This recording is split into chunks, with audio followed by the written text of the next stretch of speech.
Super स्वादिष्ट mutton white करी जो न केवल बनाने में आसान है बल्कि चावल, रोटी, नान, ब्रेड, तंदूरी रुमाली रोटी के साथ अद्भुत स्वाद देती है। यह मटन ग्रेवी एक करी से प्रेरित थी जो मैंने पास के एक होटल में खाई थी। करी का स्वाद मीठा था और यह सफ़ेद थी और ऊपर तेल की एक परत तैर रही थी।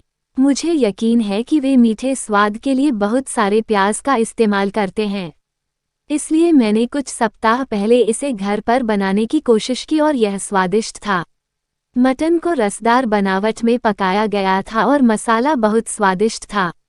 मटन का स्वाद बढ़ाना चाहते हैं तो फिर आपको उसे बनाने से पहले अच्छे से साफ करने का तरीका जान लेना चाहिए। सिरका एक ऐसी चीज़ है जिसके इस्तेमाल से आपने कई चीज़ों को साफ किया होगा, लेकिन आपको बता दें कि इसके इस्तेमाल से आप मटन को भी आसानी से साफ कर सकते हैं। सबसे पहले 1 लीटर हल्के गर्म पानी में 2 चम्मच सफ़ेद सिरका रस को डालकर अच्छे से मिक्स कर लें। अब इस मिश्रण में मटन को डालकर लगभग 5 मिनट के लिए छोड़ दें। 5 मिनट बाद मटन को क्लीन साफ करके किसी बर्तन में निकाल लें। नोट: बेकिंग सोडा, नींबू का रस और नमक के अलावा आप सिरके के इस्तेमाल से भी मटन को साफ कर सकते हैं।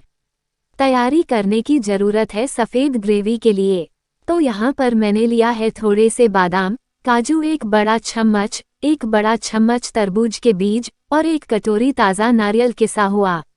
सबको पीसकर पेस्ट बना लें।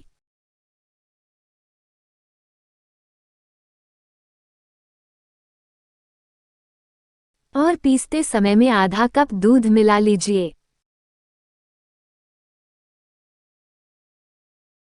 ये देखिए, मैंने इसे पीसकर तैयार कर लिया है।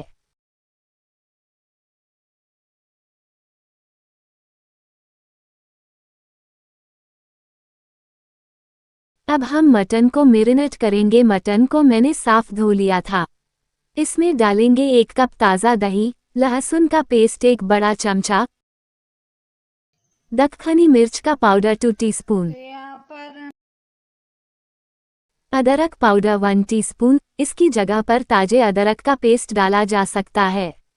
नमक 1 टीस्पून आप अपना टेस्ट के हिसाब से डालें। सबको अच्छी तरह से मिलाएं और 1 घंटे के लिए रख दीजिए। अब गरम मसाला ले लीजिए।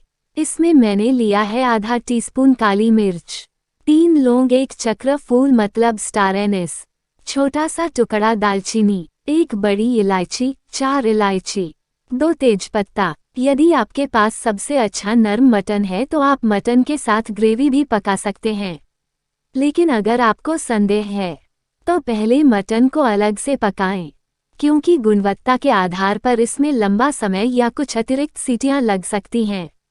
प्रेशर कुकर में 2 बड़े चम्मच यानी 200 ग्राम तेल डालें और गरम करें। फिर साबुत मसाले डालें और कुछ सेकंड तक भूनें। प्याज डालें तो यहाँ पर मैंने 4 प्याज को ऑमलेट कट किया है। प्याज को गलने तक भूनें, भूरा मत करो। फिर इसमें 4 हरी मिर्च बीच में कट लगा दें और डालें। अदरक लहसुन का पेस्ट डालें और कच्ची महक खत्म होने तक पकाएं।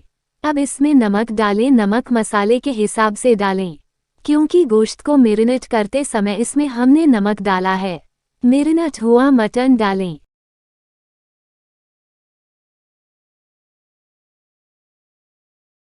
और 10 से 12 मिनट के लिए भून लें। 12 मिनट के बाद आधा कप पानी डालकर मिलाइए। मैं पानी मसाले के जार में डालती हूँ और इसे घुमाती हूँ। तेज आंच पर 3 सीटी आने तक और 10 मिनट तक धीमी आंच पर पकाएं और स्विच ऑफ करें और दबाव को अपने आप खत्म होने दें। प्रेशर अपने आप रिलीज हो गई है। गोश्त को चेक करते हैं। ये देखिए, गोश्त अच्छी तरह से ठंडा हो गया है और इसने पानी छोड़ दिया है। इस पानी को हमें सुखाना है। गैस ऑन करते हैं तो देखिए, गोश्त का पानी सूख गया है। अब इसमें पिसा हुआ सफ़ेद पेस्ट डालें जो हमने पीस कर रखा था। 5 मिनट तब तक पकाएं जब तक कच्ची गंध न रह जाए। मीडियम फ्लेम पे 5 मिनट के बाद इसमें आधा कटोरी मलाई डालें और अच्छी तरह मिलाएं। इसे कुछ मिनट तक पकने दें। कुछ मिनट बाद इसमें थोड़ा पानी मिलाएं ग्रेवी के हिसाब से जितना आपने रखना है। 3 मिनट तक पकाएं। अब इसमें जायफल को कद्दूकस करके डाल दें। कोरमे का जायका इन्हेंस होगा और इसमें अच्छी खुशबू आ जाएगी। आप चाहें तो इसमें केवड़ा जल मिला लीजिए। इसी के साथ इसमें बारीक कटा हुआ हरा धनिया डालकर मिलाइए। इसे कुछ मिनट तक पकने दें। करीब 3 मिनट। बस गैस को ऑफ करो और आपका बहुत ही मज़ेदार व्हाइट मटन कोरमा बहुत ही आसानी से बनकर रेडी है। लाइक से पता चलता है कि वीडियो पसंद आया है। शेयर से पता चलता है कि वीडियो दूसरों को भी बताया गया है। सब्सक्राइब से पता चलता है कि चैनल को फॉलो किया गया है। तो आप भी लाइक शेयर सब्सक्राइब करना ना भूलें। और आपका बहुत ही मज़ेदार व्हाइट मटन कोरमा बहुत ही आसानी से बनकर